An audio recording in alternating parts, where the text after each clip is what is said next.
नमस्कार, मैं नेहा और आप देख रहे हैं उत्तर बंगाल और सिक्किम का number 1 leading news channel SK live. आपका समय, आपकी खबर। विधान मार्केट में अवैध निर्माण को लेकर पर्यटन मंत्री गौतम देव ने की बैठक। कहा, दुकानों की रिपेयरिंग के नाम पर किया जा रहा है अवैध निर्माण। राज्य के पर्यटन मंत्री गौतम देव ने कहा है कि सिलीगुड़ी शहर के हृदय स्थली पर स्थित विधान मार्केट में अवैध निर्माण के खिलाफ जल्द से जल्द कानूनी कार्रवाई शुरू की जाएगी। शनिवार को मैनाक टूरिस्ट लॉज में सिलीगुड़ी जलपाईगुड़ी विकास प्राधिकरण एसजेडीए के अधिकारियों और दार्जिलिंग के जिला अधिकारी संघ इस मुद्दे पर उन्होंने बैठक भी की। बाद में संवाददाताओं को बताया गया कि वर्तमान में कोरोना संकट की आड़ लेकर विधान मार्केट में दुकानों की रिपेयरिंग के नाम पर अवैध निर्माण किया जा रहा है।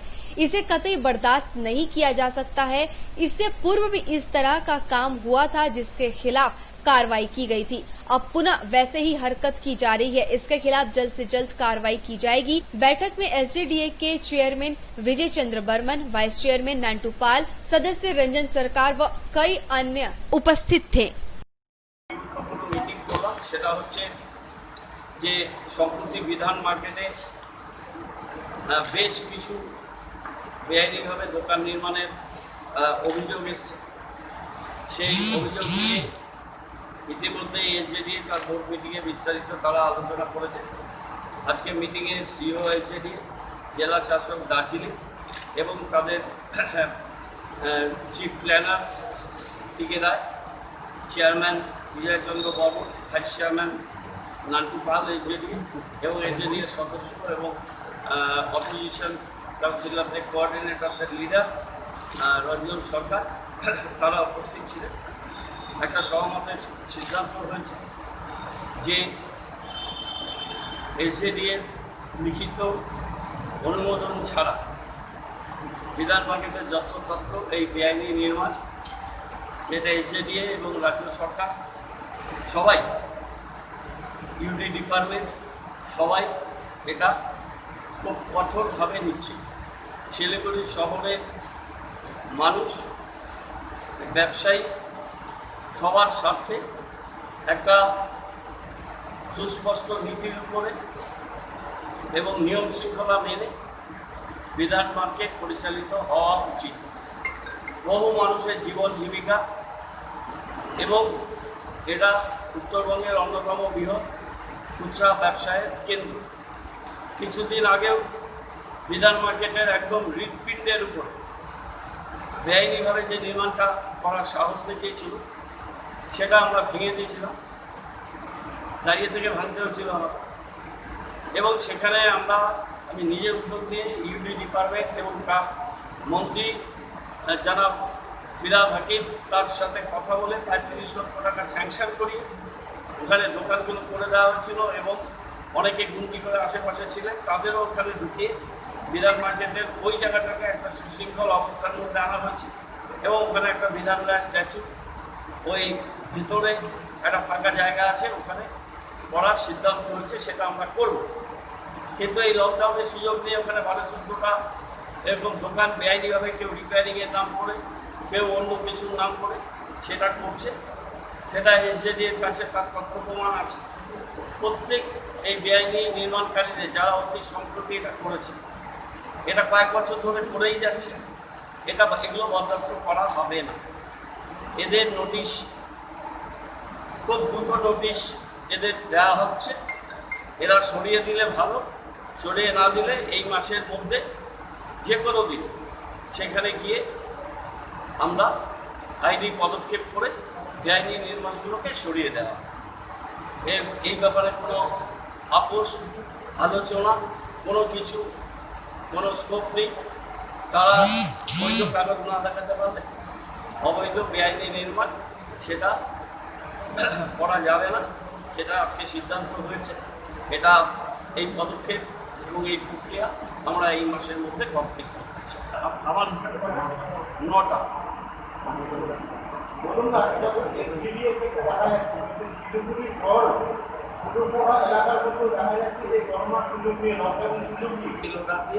সেই দোকানগুলোকে আমি সরিয়ে দিয়েছি। এবার এটা পুরসভার যে মনোনীত বোর্ড, এখন তো নির্বাচিত বোর্ড না, মনোনীত বোর্ড রাজ্য সরকারের তার তারা যে কোয়ার্ডিনেট তাদের যে এমআইসিতে যারা যারা কাজ করছে সবটাই আগের বোর্ডের যারা ছিলেন তারাই আছে। অশোক বাবু স্যার চেয়ারম্যান, বিল্ডিং দেখেন নুরুল ইসলাম, অন্যান্য ডিপার্টমেন্টগুলো তাদের লোকেরা দেখেন। আমি নিশ্চিতভাবেই কমিশনার এবং মেয়রকে তাকে আমার পিএসকে দিয়ে আমি চিঠি পাঠাবো যে এরকম একটা ঘটনা আমাদের কাছে এসছে। এই বিষয়গুলো পুরসভা খুব কঠোরভাবে এটা দেখা উচিত এবং প্রয়োজনীয় পদক্ষেপ নেওয়া উচিত। बीजेपी छोड़कर तृणमूल कांग्रेस में शामिल होने वाले जलपाईगुड़ी के नेता बलिराम एक्का फिर से हुए भाजपा में शामिल। आगामी विधानसभा चुनाव के पहले पश्चिम बंगाल में नेताओं का दल बदल जारी है। इसी क्रम में कभी भाजपा में रहे बलिराम तृणमूल कांग्रेस में शामिल हुए थे, लेकिन वह फिर से भाजपा में वापस आ गए हैं।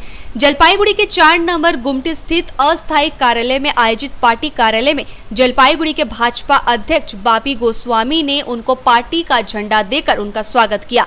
आपको बता दें कि वर्ष 2011 में जलपाईगुड़ी मालबाजार विधानसभा केंद्र में से बलिराम एक्का ने भाजपा की तरफ से चुनाव लड़ा था, लेकिन कुछ दिन पहले ही वह तृणमूल कांग्रेस में शामिल हो गए थे। अब फिर से भाजपा में वापस आ गए हैं। इस संबंध में तृणमूल कांग्रेस जलपाईगुड़ी के अध्यक्ष कृष्ण कुमार कल्याणी ने कहा है कि भाजपा में पैसों का खेल चल रहा है। पैसों का लालच देकर नेताओं को शामिल किया जा रहा है, लेकिन जनता ऐसे नेताओं को जरूर सबक सिखाएगी। আপনারা জানেন তৃণমূল কংগ্রেস প্রতিদিন নাটকবাজি করে বেড়াচ্ছে যে আমাদের নাকি দল থেকে লোক চলে যাচ্ছে। গত 11 বিধানসভা নির্বাচনে মালবাজার এসটি নির্বাচন যে বিধানসভা, সেই নির্বাচনে আমাদের প্রার্থী ছিলেন বলিরাম এক্কা। বলিরাম দাকে ভুল বুঝিয়ে মিথ্যা কথা বলে তাকে বলছে একটা সামাজিক বা অন্য কোনো একটা অনুষ্ঠানের নাম করে তাকে ডেকে নিয়ে গেছে। ডেকে নিয়ে তৃণমূল মিটিং করে, সেই মিটিংয়ে তারা ঘোষণা করে বলিরামদা আমাদের তৃণমূলে জয়েন করছে। বলিরামদা আমাদের পার্টির পুরানো কার্যকর্তা এবং মাল বিধানসভার এসটি কমিউনিটির তিনি একজন জনপ্রিয় নেতা। বলিরামদা ভুল বোঝার পর তার সাথে আমাদের যোগাযোগ হয়। আমাদের মণ্ডল সভাপতি, মণ্ডলের সাধারণ সম্পাদক, আমাদের নেত্রী সকলের সাথে যোগাযোগ করে আমার সাথে যোগাযোগ করে তিনি যে ভুলটা বুঝতে পেরেছেন, তার জন্য তিনি আমাদের দলে ছিলেন, আছেন, আগামী দিন থাকবেন। ব্যাপারটা আমি আগেও বলেছি, আমার কাছে এখনো কোনো কাগজ আছে। আমাদের কাছে একটা কাগজ সবাই জমা দেন যে এই দলে এসে এদের ইয়ে হবে। ভুল বুঝিয়ে কাউকে কোন মানুষকে নিয়ে যাওয়া যায়। একটা রাজনৈতিক দল, একটা যিনি এতদিন ধরে রাজনীতি করেছেন কিন্তু বিজেপি রাজনীতিতে ছিলেন, ভুল বোঝানো কি আছে? আপনি নিশ্চয়ই মমতা বন্দ্যোপাধ্যায় উন্নয়নের কর্মকাণ্ডে এসছেন, এখন বিজেপির নোট নিয়ে হয়তো আবার চলে গেছে। সব দলের খেলা হচ্ছে, আমি তো বলবো সব দলের খেলা। তিনি একদিন হয়তো বুঝেছিলেন যে আমি মানুষের জন্য কাজ করব, মমতা বন্দ্যোপাধ্যায়ের উন্নয়নের কর্মকাণ্ডের সঙ্গেও হয়তো তিনি চলে এসেছেন। আমার কাছে এখন কাগজ আছে হয়তো, আমি বলছি যখন আইপ্যাক আপনাদের বলেছে সেই জন্য বলছি, হয়তো তিনি মমতা বন্দ্যোপাধ্যায় উন্নয়নের কর্মকাণ্ড দেখে চলেছি যে আমি মানুষের জন্য কাজ করি। বিজেপি থাকলে আমি মানুষের জন্য কাজ করতে, আবার বিজেপির হয়তো বান্ডেল বান্ডেল নোট দেখিয়েছি আবার চলে গেছে। আরেকটা কথা বলছি, बंगाल में पिछले 24 घंटे में 3,232 नए मामले सामने आए हैं और 48 की मौत हो चुकी है। रिकवरी रेट बढ़कर 77.41% हुआ। बंगाल में शनिवार को लगातार 9वें दिन कोरोना वायरस के 3,000 से ज्यादा नए मामले सामने आए हैं। राज्य स्वास्थ्य विभाग द्वारा जारी मेडिकल बुलेटिन के अनुसार पिछले 24 घंटे के दौरान 3,232 नए मामले आए हैं एवं 48 लोगों की मौत हुई है। इसी के साथ राज्य में कुल संक्रमितों की संख्या बढ़कर 1,35,596 हो गई है, जिनमें से 27,900 एक्टिव केस है। वहीं मरने वालों की संख्या बढ़कर 2,737 हो गई है। दूसरी ओर पिछले 24 घंटे में 3,088 मरीजों को छुट्टी भी दी गई है। इसके बाद राज्य में कोरोना से ठीक होने वाले रोगियों की संख्या बढ़कर 1,04,959 हो गया है। रिकवरी रेट बढ़कर 77.41% हो गया है, जो एक दिन पहले 76.96% था। चोपड़ा में भैंसबीटा चाय बागान मालिक प्रबंधन के साथ बैठक की मांग को लेकर बागान श्रमिकों ने हथियारों के साथ किया विरोध प्रदर्शन। चोपड़ा के भैंसबीटा चाय बागान इलाके में उस समय काफी उत्तेजना देखने को मिली जब काफी संख्या में बागान श्रमिकों ने तीर धनुष सहित अन्य पारंपरिक हथियार को लेकर विरोध प्रदर्शन करना शुरू कर दिया। दरअसल बागान श्रमिकों को खबर मिली है कि कुछ तृणमूल कांग्रेस के स्थानीय नेता 5 पार्टी की टी स्टेट, मजदूर टी स्टेट सहित 5 बागानों को बिक्री करने की योजना बना रहे हैं। चाय बागान श्रमिकों को संदेह है कि अगर बागान को बिक्री किया जाता है तो उनकी नौकरी जा सकती है और काफी समस्याओं का सामना उन्हें करना पड़ सकता है। इसलिए वे लोग चारों तरफ रखवाली कर रहे हैं और चाहते हैं कि बागान प्रबंधक उनके साथ बैठक करे, लेकिन बागान प्रबंधक बैठक के लिए नहीं बैठ रहा है और यही कारण है कि बागान श्रमिकों ने आज जमकर विरोध प्रदर्शन करना शुरू कर दिया। সমস্যা 3 মাস ধরে চলতেছে। 3 মাস ধরে চলতেছে। আমরা শুনতেছি যে বাইরে থেকে বাগানগুলা তৃণমূলের নেতাগুলা টুকরো টুকরো করে বাইরের লোককে বিক্রি করে দিচ্ছে। কেউ না হয় 2 বিঘা নিচ্ছে, কেউ 3 বিঘা নিচ্ছে, কেউ 5 বিঘা নিচ্ছে, কেউ 2 বিঘা নিচ্ছে। তো আমরা মালিককে বলতেছি যে বাবু, আমরা যে এতদিন ধরে 30 বছর ধরে 20 বছর ধরে একটা লেবার বাগানগুলো আমরা তৈরি করেছি, যে আমাদের কি হবে? তো বলছে তোমাদের কি হবে, যেদিনকে বিক্রি করব তোমাদেরকে নিয়ে বসবো। এইভাবে আমাদেরকে বলতে বলতে 3 মাস ধরে চলতে যাচ্ছে। তারপরে মালিক 3 মাস ধরে আসে না। তারপরে কি বলে, ঠিক আছে তোদেরকে বসবো, আমি বাগান বিক্রি করব না। যদি বিক্রি করি তোমাদেরকে নিয়ে বসবো, আর অন্য মালিককে আমি দিব, হ্যান্ড ওভার করে দিলেও তোমাদেরকে নিয়ে বসে আমাদের কোর্টে এডিবেট করে লিখিত দিয়ে দিব যে এতগুলা লেবার আমার আছে, কি এতগুলো আমার জিনিস পাওনা আছে। এখন কি হচ্ছে? এখন বর্তমান শুনেন, মালিক আমাদেরকে এই সপ্তাহ ডেট দিল, বলছে ঠিক আছে আমি শনিবার দিন আসবো, তোমাদের সঙ্গে কথা বলবো। আজকে নাকি মালিক আমাকে কি বলছে, আমি জাহিদকে বাগান বিক্রি করে দিয়েছি, আর এখন চোপড়ার একজন সবজিওয়ালাকে বিক্রি করে দিয়েছি। 2 ভাগ করে বিক্রি করে দিয়েছি। আমি সোমবারে জাহিদকে হ্যান্ড ওভার করে দিব। তোদের পাওনা আমি কিছু দিতে পারবো না, শুধু দিব আমি তোদের বোনাস। তা ওই জন্য আমরা বিখ্যাত আন্দোলন, আমরা জমি দখল করে নিয়েছি। যদি আমাদের এটা ঠিক না করে জমি আমি কিছুতেই আমরা ছাড়বো না, জমি আমরা ছাড়বো না। এতে আমাদের বাগানে যা হবে আন্দোলন চলবে। আপনার নাম? আমার নাম এমডি নসিরউদ্দিন। আপনি কি করেন বাগানে? আমি বাগানে সর্দার। এগুলো জমি আমাদের এখানে 3টা বাগান, অলরেডি আমার 300-350 লেবার আছি। জমি মাফিয়ারা তৃণমূলের, এখানকার আমার জাহেদ পঞ্চায়েত মেম্বার, উনি জমিগুলো আমাদের টুকরা টুকরা করে বিক্রি করে দিচ্ছে। তার অসহায় শ্রমিকগুলো আমরা যাবো কোথায়? আমাদের কে দেখবে? আমাদের কে লালন পালন করবে? এখন চারদিকে লকডাউন ভয়াবহ চলছে। আমার বাইরের থেকে আমাদের ছেলে মেয়েগুলো আসছে, খাবার নাই বাড়িতে। এই মুহূর্তে যে জমিগুলো ওরা টুকরো টুকরো করে বিক্রি করে দেয়, বাইরের দালালদের কাছে বিক্রি করে দিচ্ছে বেশি দামের। আমাদের সাথে কোনো কথাবার্তা, কোনো আলোচনা, কোনো সুরাও না করে এরা কিভাবে জমিগুলো বিক্রি করে? দালাল জাহিদ লুকায় লুকায় রেজিস্ট্রি করে দিচ্ছে। কেন? এরা কে বা কারা? এরা তৃণমূলের নেতৃত্ব দেয় না, এরা তৃণমূলের দালাল, এরা তৃণমূলের নামে সন্ত্রাসবাদী করে। দিদির পার্টি সক্রিয় পার্টি, খুব ভালোবাসতাম আমরা পার্টিকে। আপনারা কি বাগান মালিকদের সঙ্গে বৈঠকে বসেছিলেন? না, বাগান মালিকরা তো লুকিয়ে লুকিয়ে বিক্রি করে দিচ্ছে।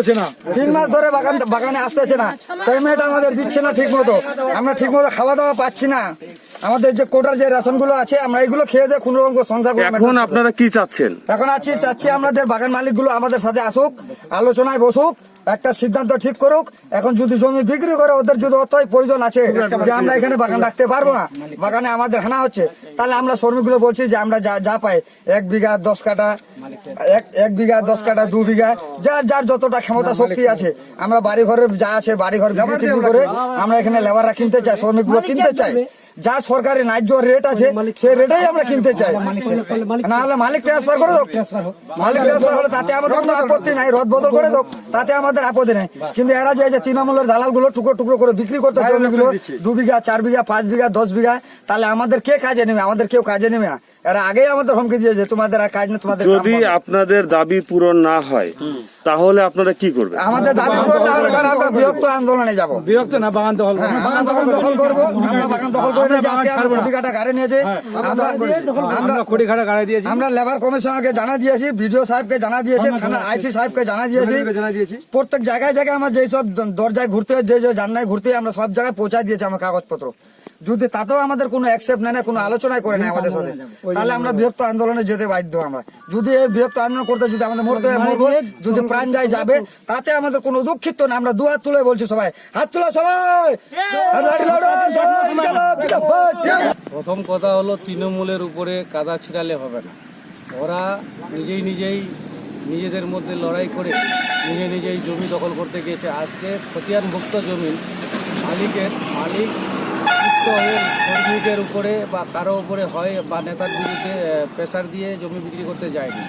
ইচ্ছা মতন ওদের পারিবারিক সমস্যা আছে, অর্থনীতি শর্ট হয়ে গেছে, তার জন্য ওদের খতিয়ান জমি বেচতেই পারে, বিক্রি করেছে। বিক্রি করার পরে আগে প্রথম আমরা লেবারদেরকে নিয়ে বসি। আমরা যেহেতু দায়িত্বে আছি, যেই সরকারের দায়িত্বে থাক, আমরা ওখানে তৃণমূল নেতারা দায়িত্বে আছি, কোনো গণ্ডগোল হলে আমাদেরকে দেখতে হবে। সেটার জন্য শ্রমিকদের সাথে বারে দফায় বসা হয়।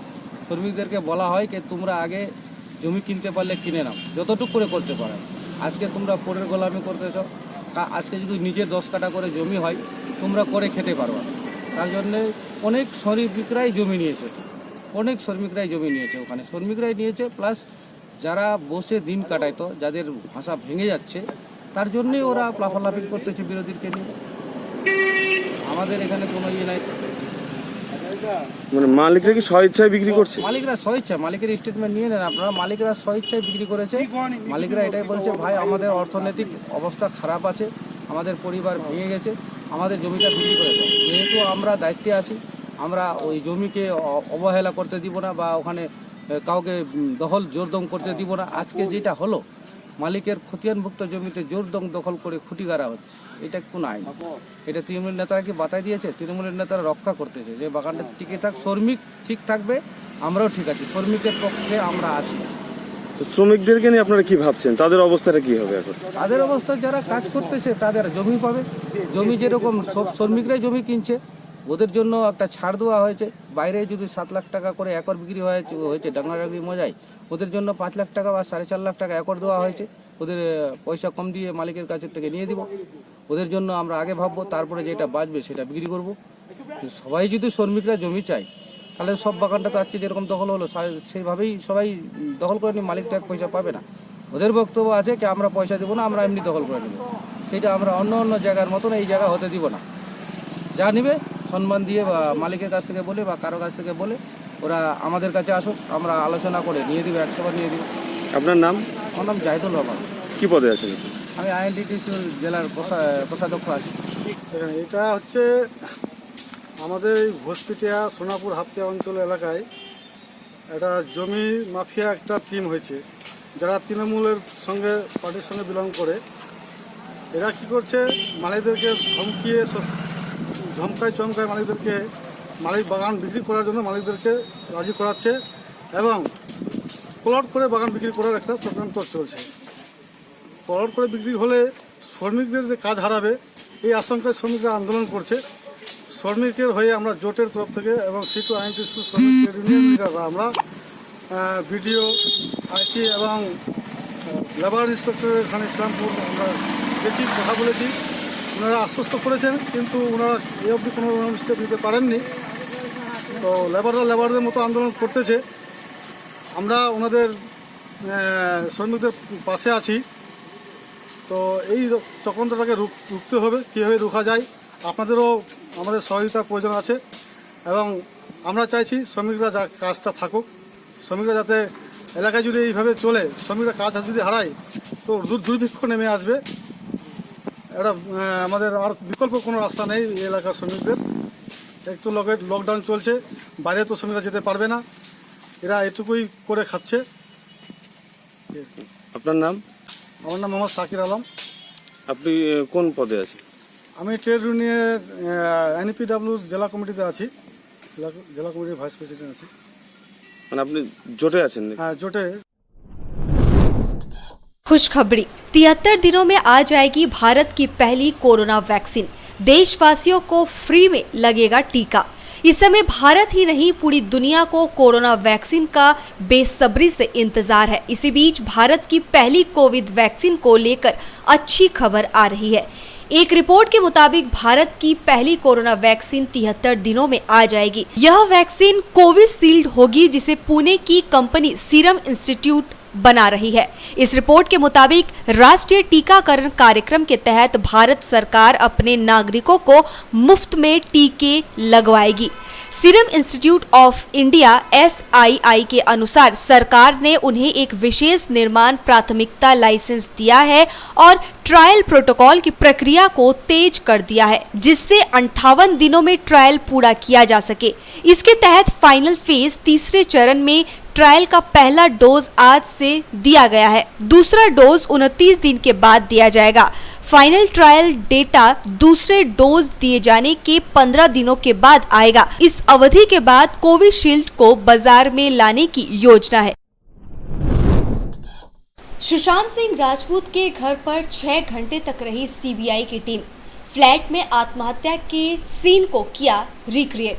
अभिनेता सुशांत सिंह राजपूत की संदिग्ध मौत के मामले की जांच करने मुंबई पहुंची CBI की टीम करीब 6 घंटे तक उनके बांद्रा स्थित घर पर रही। वहां सुशांत की कथित आत्महत्या के सीन को रिक्रिएट किया गया तथा अन्य सबूत भी इकट्ठा किए गए। इस दौरान CBI टीम ने घटना के दिन सुशांत के फ्लैट में रहे सिद्धांत पिठानी, रसोइया नीरज एवं एक अन्य स्टाफ दीपेश सावंत से पूछताछ भी की। CBI के जांच अधिकारी शनिवार की दोपहर को 2:30 बजे 8 कारों में बांद्रा पश्चिम स्थित मोन्टप्लैक बिल्डिंग में पहुंची। उनके साथ फॉरेंसिक विशेषज्ञ भी थे। सिद्धार्थ पिठानी, नीरज सिंह एवं दीपेश सावंत को CBI टीम अपने साथ ही ले गई थी। नीरज सिंह सुशांत की मौत से पहले उनसे बातचीत करने वाला आखिरी शख्स था। दोपहर 1 बजे तक सुशांत का दरवाजा नहीं खुलने पर चाबी वाले को बुलाकर दरवाजा खुलाने वाले एवं कथित तौर पर पंखे से लटकते सुशांत के शव को उतारने वाले सिद्धार्थ पिठानी था। CBI की टीम इन तीनों के बयानों के आधार पर सीन को रिक्रिएट करते हुए इनसे पूछताछ भी करती रही। शाम करीब 8 बजे फ्लैट से निकलने के बाद भी तीनों को अपने साथ लेती गई। पता चला है कि CBI टीम सुशांत के फ्लैट पर फिर आ सकती है। लेते एक छोटा सा ब्रेक, कहीं जाइएगा मत, बने रहिए SK लाइव के साथ। आजादी से शुरू हुआ स्वदेशी अभियान, गांव गांव में बिजली आई, रोशन हिंदुस्तान, मंगल तक भी जा पहुंचा स्वदेशी मंगलयान। तो फिर क्यों ना हो हिंदुस्तानी अपना सब सामान, हम बदलेंगे तभी तो बदलेगा ये हिंदुस्तान। सूर्या, आत्मनिर्भर भारत की पहचान। अपने सपनों को संजोने के लिए ओम डेवलपर्स लेके आया है Shri Shyam farm house villa, जिसकी पहले फेज के सभी प्लॉट्स बिक चुकी हैं और दूसरे फेज की बुकिंग और रजिस्ट्रेशन है चालू। प्लॉट की साइज है 3 से 6 कट्ठा तक, तो देर किस बात की, अभी फोन उठाइए और बुक कीजिए। Shri Shyam farm house villa, Phulbari. Contact number 9609784045 या 9733036000। बहुत जल्द इसके तीसरे फेज की प्लॉट भी लॉन्च होने जा रही है। Wonderful place of education. ICFI University, Sikkim. Committed and dedicated faculty, career-oriented programs, comprehensive mode of learning, vibrant campus life, extracurricular and co-curricular activities, cultural programs will give you wings to your creative thoughts. Enter with aspiration, get educated with inspiration, acquire a wonderful career with perfection. ICFI University, Sikkim. कक्षा 10वीं और 12वीं के बच्चों के लिए है सुनहरा मौका। 10वीं के बच्चों के लिए है पैरामेडिकल कोर्स और 12वीं के लिए है मेडिकल कोर्स। किफायती फीस व बैंक की सुविधा के साथ विभिन्न डिग्री डिप्लोमा है उपलब्ध।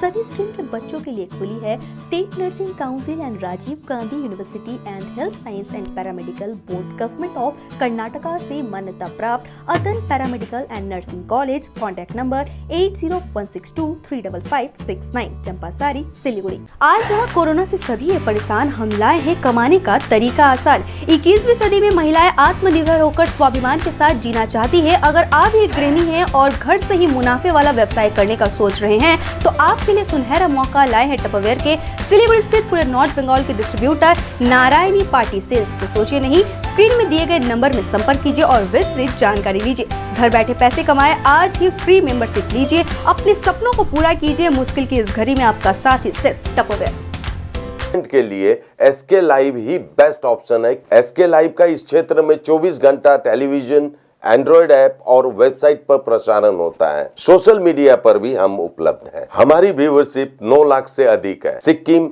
हैथवे और NXT डिजिटल पर, दार्जिलिंग और कालिम्पोंग में दोनों हैथवे और CCN सेटअप बॉक्स पर, क्लामपुर से लेके मैनागुड़ी हैथवे पर, सिटी केबल पर सिलीगुड़ी और आसपास, नक्सलबाड़ी से पानी टंकी तक NXT डिजिटल में। तो सोचिए नहीं, कॉल करें 7908554308। ब्रेक के बाद खबरें विस्तार से। कोरोना से अब तक दुनिया में 2.33 करोड़ लोग हो चुके हैं संक्रमित। WHO ने 12 साल से ज्यादा उम्र के बच्चों को मास्क पहनने की सलाह दी। मैक्सिको में मौत का आंकड़ा 60,000 के पार पहुंचा। दुनिया भर में कोरोना वायरस संक्रमण के अब तक 2,33,77,806 मामले सामने आ चुके हैं। इनमें 1,59,04,228 मरीज ठीक हो चुके हैं, जबकि 8,08,588 की मौत हो चुकी है। ये आंकड़े www.worldometers.info/coronavirus के मुताबिक है। विश्व स्वास्थ्य संगठन WHO ने मास्क पहनने के लिए नई गाइडलाइन जारी की है। WHO के मुताबिक 12 साल से ज्यादा उम्र के बच्चों को बड़े लोगों की तरह ही मास्क पहनना चाहिए। 5 साल से कम उम्र के बच्चों के लिए सामान्य स्थिति में मास्क पहनने की जरूरत नहीं है। 6 से 11 साल के बीच बच्चे और बुजुर्ग या संक्रमण के खतरे वाले दूसरे लोगों के संपर्क में आ रहे हैं तो उनके लिए भी मास्क पहनना जरूरी है। मैक्सिको में शनिवार को 6,482 मामले सामने आए और 644 मौतें हुई। इसके साथ ही यहाँ मौतों का आंकड़ा 60,254 हो गया है। देश में संक्रमितों का आंकड़ा 5,56,216 हो गया है। मौतों के मामलों में यह दुनिया में अमेरिका और ब्राजील के बाद तीसरे नंबर पर है। भारत में पिछले 24 घंटे में कोरोना के 69,239 नए मामले और 912 लोगों की मौत हो गई है। देश में पॉजिटिव मामलों की कुल संख्या बढ़कर 30,44,941 हो गए हैं, जिनमें से 7,07,668 सक्रिय मामले हैं। 22,80,567 मरीज अब तक ठीक हो चुके हैं और उनको अस्पताल से डिस्चार्ज किया जा चुका है। देश में कोविड-19 से अब तक 56,706 मौतें हो चुकी है। स्वास्थ्य मंत्रालय द्वारा दी गई जानकारी के अनुसार भारत में पिछले 24 घंटे में कोविड-19 के 69,239 नए मामले सामने आए हैं, जबकि 912 की मौतें हुई हैं। उत्तर दिनाजपुर जिले में कोरोना संक्रमित मरीजों की संख्या लगातार बढ़ती जा रही है। इसी के लिए स्वास्थ्य विभाग और नगर पालिका प्रशासन की चिंता भी बढ़ती जा रही है। इसी को ध्यान में रखते हुए व्यापक स्तर पर रायगंज में विभिन्न सरकारी कार्यालयों के अन्य जगहों में सैनिटाइजेशन का काम शुरू किया गया है। नगर पालिका के प्रशासक कार्तिक चंद्रपाल ने बताया कि लोगों को बचाने के लिए सैनिटाइजेशन का काम किया जा रहा है। আমরা পৌরসভার সামনে যে মেশিনটা বসেছি সেটার নাম অপোমিস্ট। সেটা শুধু পৌরসভার সামনেই নয়, পৌরসভার যে আমাদের কালিগঞ্জ যে পৌরসভার যেটা প্রাথমিক স্বাস্থ্যকেন্দ্র রয়েছে পৌরসভার, সেটাতেও একটা বসানো রয়েছে। এটা বসানোর মেনলি উদ্দেশ্য মানুষের হাতটাকে ফুললি স্যানিটাইজ করা, এবং এটা প্রতিটা মানুষ, প্রচুর মানুষ পৌরসভাতে এবং আমাদের হেলথ সেন্টারে আসে, যাতে কোনোভাবেই কোনো সংক্রামক বা সংক্রমণ কিছু না ছড়ায়। সেই জন্যই আমাদের, আপনারা সবাই জানেন যে করোনা যে পরিস্থিতি দিন দিন পরিস্থিতিটা বাড়ছে এবং মানুষ উদ্বিগ্ন হয়ে যাচ্ছে, এবং আমাদের একজন দিত সেখানে একজন লোক দাঁড়িয়ে থাকছে সারাদিনের জন্য, সেটা যেমন একটা সমস্যা। তারপরেও ফুললি স্যানিটাইজটা সেটা কেউ দায়িত্ব নিয়ে হয়তো যে যার হাতে দিল লিকুইডটা দেওয়া হচ্ছে স্যানিটাইজারটা, সেটা পুরোপুরি সে হাতে মাখাচ্ছে কি না, কিন্তু এই ক্ষেত্রে আমাদের যে মেশিনটা রয়েছে সেটা একটা মানুষের যেরকম আটকে রয়েছে সারাদিনের জন্য, সেটার জন্য একটা সংখ্যা কমবে, ঠিক তেমনি মানুষের হাতটাও পুরোপুরি স্যানিটাইজ হবে অকুমিষ্টের মাধ্যমে। এবং সেই ক্ষেত্রে আমাদের যেমন 2 জন কর্মী আটকে থাকতো, সেটারও একটা ব্যাপার রয়েছে, এবং মানুষ স্বতঃস্ফূর্তভাবে স্যানিটাইজটা করলে এটাতে যাতে সংক্রমণ ছড়াতে না পারে সেই সুবিধাটা পাওয়া যাবে। এটা আমাদের পৌরসভার মূল গেটে এবং তার সাথে আমাদের পৌর প্রাথমিক যে আমাদের স্বাস্থ্যকেন্দ্র রয়েছে সেখানেও লাগানো রয়েছে। কালিয়াগঞ্জ হাসপাতালে কি লাগানোর চিন্তাভাবনা রয়েছে?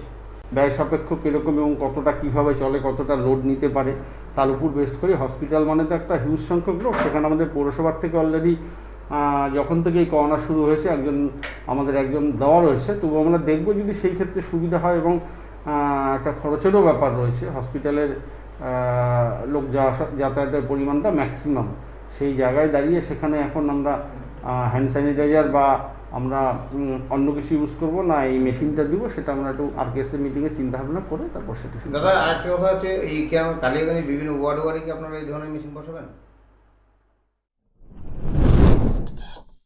5 महीने से बांग्लादेश में अटके भारतीयों का लौटना चालू। अब तक 830 लोग लौटे। 5 महीने से बांग्लादेश में फंसे पड़े भारतीयों का अपने देश लौटना अब चालू हो गया है। दरअसल कोरोना संक्रमण की वजह से दोनों देशों में लगे लॉकडाउन की वजह से यह सारे भारतीय बांग्लादेश के विभिन्न इलाकों में फंस गए थे। अब लौटने की इजाजत मिलने के बाद भारत के बेनापोल चेकपोस्ट के रास्ते अपने देश पहुंच रहे हैं। इससे पहले कोरोना की वजह से अंतर्राष्ट्रीय सीमा भी बंद कर दिए गए थे। यह प्रतिबंध पिछले 13 मार्च को लागू कर दिया गया था। सिर्फ भारतीय पासपोर्टधारी लोगों को ही इन मार्गों से लौटने की अनुमति दी गई थी। भारत लौटने की छूट दिए जाने का ऐलान गत 18 अगस्त को ही बांग्लादेश में कर दिया गया था और पिछले 4 दिनों में 830 लोग भारत लौट चुके हैं। यहाँ पे बांग्लादेश में कुछ स्टूडेंट्स हैं, हम इंडिया के रहने वाले हैं। अनफॉर्चुनेटली हमें यहाँ पे जो इमिग्रेशन होती है हमें इमिग्रेशन पे छोड़ते नहीं है। बॉर्डर पे जो बेनापोल लैंडफोर्ड बॉर्डर है 150 জন এখানে আসে ভারত সরকার। আমি আমাকে এখানে খুবই কষ্ট হয়েছে, এখানে খুবই টেম্পারেচার হাই আসে, লোক আসে, অনেক লোক আসে, এখানে করোনা ভাইরাস ज़्यादा चांसेस আছে। খাওয়া দাওয়া এখানে তো কোনো হোটেল নেই, সব হোটেল অফ। अंडरवर्ल्ड डॉन को लेकर पाकिस्तान ने फिर से मारी पलटी, बोला हमारी जमीन पर नहीं है दाऊद। अंडरवर्ल्ड डॉन दाऊद इब्राहिम के कराची में होने के कबूलनामे से पाकिस्तान एक बार फिर पलट गया है। पाकिस्तान के विदेश मंत्रालय ने आधिकारिक तौर पर इस बात को नकार दिया है कि दाऊद पाकिस्तान की जमीन पर है। विदेश मंत्रालय ने एक बयान जारी कर कहा है कि यह दावा पूरी तरह से निराधार और भ्रामक है कि पाकिस्तान ने अपनी जमीन पर कुछ सूचीबद्ध व्यक्तियों यानी कि दाऊद इब्राहिम की उपस्थिति को स्वीकार किया है। 1993 में मुंबई सीरियल धमाकों का जिम्मेदार बाद दाऊद पाकिस्तान भाग गया था। इस्लामाबाद लगातार इस बात से इनकार करता रहा है उसने दाऊद को शरण नहीं दी। इन धमाकों में 257 लोगों की जान चली गई थी और करीब 1400 लोग घायल हुए थे। भारत कई बार पाकिस्तान से दाऊद इब्राहिम को सौंपने के लिए कह चुका है। अब तक के लिए इतना ही। आगे तमाम खबरों के लिए बने रहे एसके लाइव के साथ। आपका समय आपकी खबर। धन्यवाद।